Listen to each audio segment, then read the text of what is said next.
परिवर्तन में नए पदार्थ बनने के साथ साथ निम्नलिखित घटनाएं भी हो सकती है। पहला क्या है, ऊष्मा, प्रकाश अथवा किसी अन्य प्रकार के विकिरण का बाहर निकलना अथवा उनका अवशोषित होना। दूसरा क्या है, ध्वनि का उत्पन्न होना। तीसरा क्या हो सकता है, गंध में परिवर्तन होना अथवा किसी नई गंध का बनना।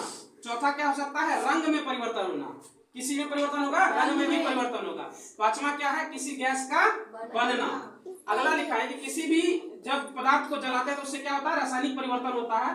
और जलने के साथ क्या होता है, सदैव ऊष्मा एवं प्रकाश का उत्पादन होता है। कोई भी पदार्थ अगर जलेगा तो ऊष्मा एवं प्रकाश का उत्पादन होगा। ठीक है। अगला है, फल या सब्जी को काटकर छोड़ देने से क्या होता है।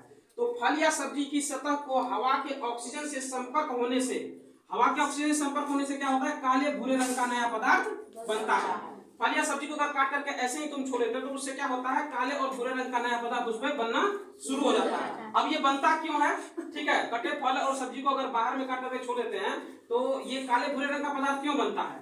तो देखो, क्योंकि कटे फल और सब्जी को पानी में हिलाकर धोने से कटे सतह के उत्तक का हवा का ऑक्सीजन से संपर्क नहीं हो पाता, जिससे सतह पर भूरा रंग नहीं बनता है। खास करके जब फल और सब्जी को हम लोग काटते हैं तो क्या करते हैं, उसको पानी में डाल करके हिलाते हैं या धोते हैं। उससे क्या होता है, उसके ऊपर जो उत्तक बना होता है वो क्या होता है, उसका हवा से संपर्क टूट जाता है, जिसके कारण से ये भूरा रंग का पदार्थ नहीं बनता है। अगला है, लोहे पर भूरा लाल पदार्थ जंग कहलाता है।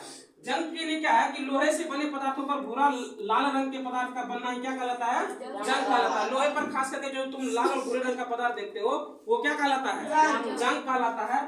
जंग लोहे की वस्तुओं को प्रभावित करता है और धीरे धीरे उन्हें नष्ट कर देता है। खास करके तुम खिड़की पे देखना, जो नीचे से जब जंग जहाँ पे पेंट नहीं पहुंच पाता है वहां पर जब जंग लगना शुरू होता है तो नीचे से टूट जाती है, वो टूटती है ना।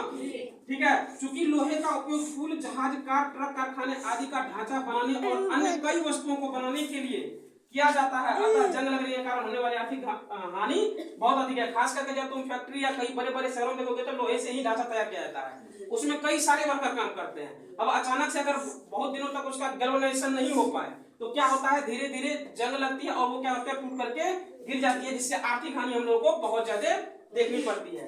अगला है, जंग लगने के लिए किन किन चीजों की आवश्यकता होती है। जंग लगने के लिए दो ही चीजों की आवश्यकता होती है। एक तो पहला ऑक्सीजन चाहिए और दूसरा जल या जलवाष्प, किसी एक चीज, कोई अगर एक चीज रहेगा तो क्या हो जाएगा, दोनों की उपस्थिति में जंग लग सकती है। ठीक है, चलो।